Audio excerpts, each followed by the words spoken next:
In 1995, Hakeem Olajuwon and the Houston Rockets were looking to repeat as NBA champions, but halfway through the season, they realized that although they were good, they weren't great. To change that, they went ahead and acquired Clyde Drexler, an All-NBA caliber player, and the rest was, as they say, history. In February of 2004, the Detroit Pistons went on a 6-game losing streak, and just like the 95 Rockets, they knew they were good, but not enough to compete for a championship. So, right before the trade deadline, they went ahead and acquired Rasheed Wallace, a 6'11" all-star center, and as they say, the rest was history.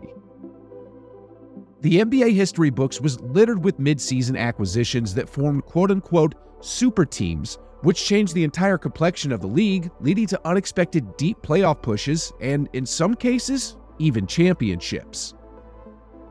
Well, with 2024 halfway complete, and with the trade deadline just around the corner, there are talks going on that strongly suggest that some organizations are about to roll the dice and go all in, and from what I can see, an NBA super team is about to form. The Bucks, the Celtics, the Nuggets, the well-oiled juggernauts who feel like they have a grip on the necks of every other team in the league can't sleep because a new player is about to enter the chat. I can't start this video off without talking about the Miami Heat. I know they didn't get Damian Lillard before the season started, but they just did something even better.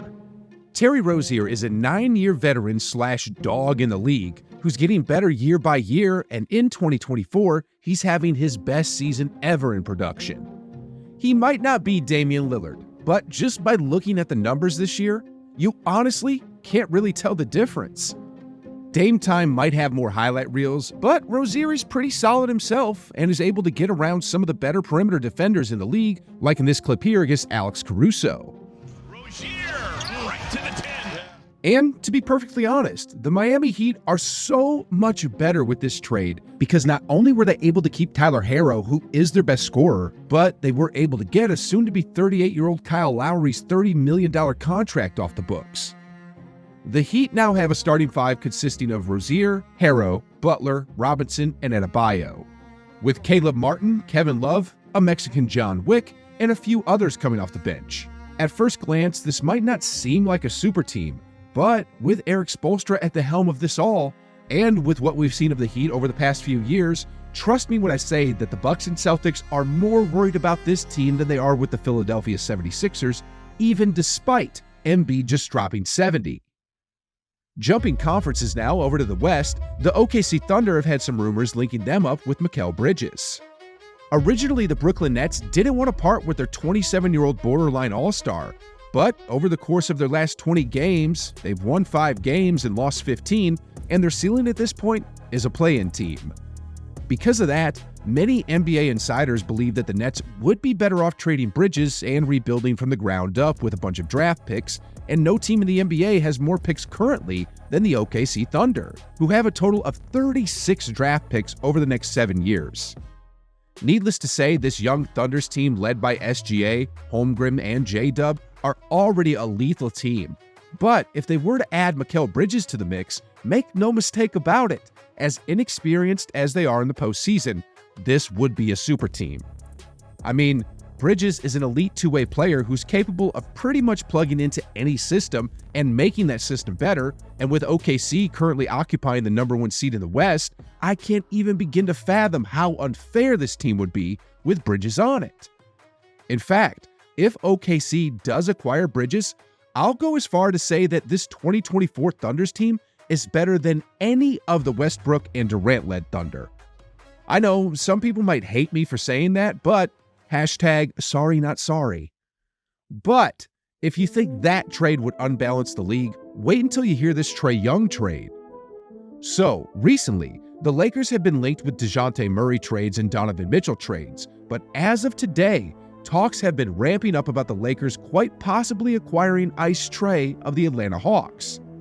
Trae Young on the Lakers. Wouldn't that be quite the show? I know some of y'all might say that'll never happen, but the truth is, Rob Pelinka robbed the NBA last year, and my instincts tell me he's going to rob them again this year. If Pelinka can work his magic and pull this off, the Lakers are going to get an angle of attack that they've never had before. Trae, monster three, nothing but net. Trae Young might not be Steph Curry 2.0, but he's arguably the craftiest guard in the NBA. I mean, look at how he shoots over Wemby in this play. His ability to execute in pick and rolls, then attack the paint, is about as good as it gets. And with all the attention that LeBron and AD generate on a nightly basis, the quality of shots Trae would get are going to skyrocket, increasing his shooting percentages tremendously. But more than his own production, Trae might just be the key to unlocking Anthony Davis. Because remember, this is a man who single-handedly defeated Joel Embiid in the playoffs and broke the process while he was at it. This is the man who bowed at Madison Square Garden after eliminating the Knicks. This man is made for Hollywood. Trae might not have what it takes to be the number one option on a championship team, but as a second or third option, the man is as deadly as they come. With Trae on the team, the Lakers would have 3 positions filled with all NBA talent, and LeBron would finally have his next big 3.